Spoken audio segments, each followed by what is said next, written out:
ಪ್ರಜ್ಞಾವಂತರಾದ ಇವರು ಪುಟ್ಟ ಮಕ್ಕಳಿಗೆ ಪ್ರಾಣಿ ಪಕ್ಷಿಗಳು ನೀರಿಗಾಗಿ ಪರದಾಡುವುದನ್ನು ಮನವರಿಕೆ ಮಾಡಿದ್ದಾರೆ. ಅದಕ್ಕಾಗಿ ಅಲ್ಲಲ್ಲಿ ನೀರಿನ ತೊಟ್ಟಿಗಳನ್ನು ಇರಿಸಿ ಅದರಲ್ಲಿ ನೀರನ್ನು ಹಾಕಿ ಮಹಾನ್ ಕಾರ್ಯಕ್ಕೆ ಮುಂದಾಗಿದ್ದಾರೆ. ಇನ್ನು ಮಕ್ಕಳ ಈ ಕಾರ್ಯಕ್ಕೆ ಪರಿಸರ ಪ್ರೇಮಿ ಹಾಗೂ ಪರಿಸರ ಕಾಳಜಿಯನ್ನು ಹೊಂದಿರುವ ಮಹಾಂತೇಶ್ ಸಹ ಕೈ ಜೋಡಿಸಿ ಮಕ್ಕಳ ಈ ಸತ್ಕಾರ್ಯಕ್ಕೆ ಸಂತಸ ವ್ಯಕ್ತಪಡಿಸಿದ್ದಾರೆ. ಈ ಸಂಸ್ಥೆಯಲ್ಲಿ ಕೆಲಸ ಮಾಡ್ತಾ ಇದ್ದೀನಿ. ನಾನು ವಾಟರ್ ಫಾರ್ ವಾಯ್ಸ್ಲೆಸ್ ಅನ್ನೋ ಒಂದು ಕಾರ್ಯಕ್ರಮನ 2018ರಲ್ಲಿ ಶುರು ಮಾಡಿದೆ. ಇಲ್ಲಿಗೆ ಸುಮಾರು 6 ವರ್ಷ ಕಂಪ್ಲೀಟ್ ಆಗಿದೆ. ಚಿಕ್ಕಬಳ್ಳಾಪುರ ನಗರದಾದ್ಯಂತ ಮತ್ತು ಕಾಡು ಪ್ರದೇಶಗಳಾದಂತಹ ಕೇತನಹಳ್ಳಿ ಫಾರೆಸ್ಟು ಮತ್ತು ಇತರ ಕಡಿಮೆ ಭಾಗದಲ್ಲಿ ಸುಮಾರು 32 ತೊಟ್ಟಿಗಳು ನಿಟ್ಟಿದ್ದೀನಿ ಚಿಕ್ಕಬಳ್ಳಾಪುರ ನಗರದಾದ್ಯಂತ. ಇದರ ಮೇನ್ ಮೋಟೋ ಏನು ಅಂತ ಹೇಳಿದ್ರೆ, ನಮಗೆಲ್ಲ ಗೊತ್ತಾಯಿದೆ ಈಗ day by day global warming ಅನ್ನೋದು ಯಾವ ರೀತಿ ಎಕ್ಸ್ಪೋನೆನ್ಷಿಯಲ್ ಆಗಿ ಇನ್ಕ್ರೀಸ್ ಆಗ್ತಾ ಇದೆ ಅಂತ.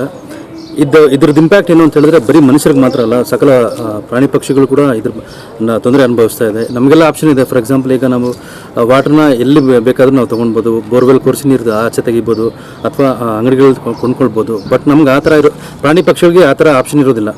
ಅದು ಮೇನ್ ಏನು ಅಂತ ಹೇಳಿದ್ರೆ ಜಲಮೂಲಗಳ ಮೇಲೆ ಡಿಪೆಂಡ್ ಆಗಿರುವಂಥದ್ದು. ಕಾಡು ಪ್ರದೇಶದಲ್ಲಿ ನಾವು ಹೋಗಿ ಯಾವಾಗಲೂ ಫೀಡ್ ಮಾಡೋಕ್ಕಾಗೋದಿಲ್ಲ. ಅಟ್ಲೀಸ್ಟ್ ನಮ್ಮ ಮನೆ ಮುಂದೆ ವಾಸಿಸುವಂತಹ ಕೋತಿ ಮತ್ತು ನಾಯಿಗಳಿಗೆ ನೀರು ಇಡೋದಕ್ಕೆ ನಮಗೆ ಖಂಡಿತ ಅವಕಾಶ ಇದೆ. ಅಂತಹ ಒಂದು ಅವಕಾಶನ ಎಲ್ಲರೂ ಸದುಪಯೋಗ ಪಡಿಸ್ಕೊಂಡು ನಮ್ಮ ಕೈಯಲ್ಲಿ ಆದಂಥ ಒಂದು ಚಿಕ್ಕ ಸಹಾಯ ಏನು ಅಂತ ಹೇಳಿದ್ರೆ, ಒಂದು ವಾಟರ್ ಬೌಲಲ್ಲಿ ನೀರು ಇಡೋದ್ರ ಮುಖಾಂತರ ನಾವೊಂದು ಈ ಒಂದು ಕಾರ್ಯಕ್ರಮನ ಎಲ್ಲರೂ ಪರ್ಸನಲಾಗಿ ತೊಗೊಂಡು